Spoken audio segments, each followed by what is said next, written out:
আপু, স্কিন কেয়ারের জন্য প্রাকৃতিক উপাদান ভালো নাকি কেমিক্যাল? অনেকেই মনে করেন প্রাকৃতিক মানেই ভালো আর কেমিক্যাল মানেই খারাপ। এটা পুরোপুরি সত্য নয়।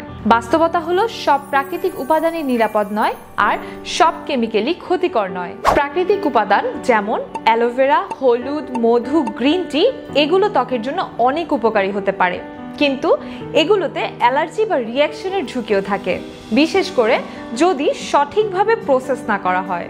অন্যদিকে কেমিক্যাল উপাদান যেমন hyaluronic acid, niacinamide, salicylic acid এগুলো ত্বকের জন্য উপকারী এবং বিজ্ঞানসম্মতভাবে তৈরি, যা পিএইচ ব্যালেন্স ও কার্যকারিতা ঠিক রাখা হয়। আর সবচেয়ে গুরুত্বপূর্ণ হলো কোন উপাদান আপনার ত্বকের জন্য উপযুক্ত সেটা দেখা।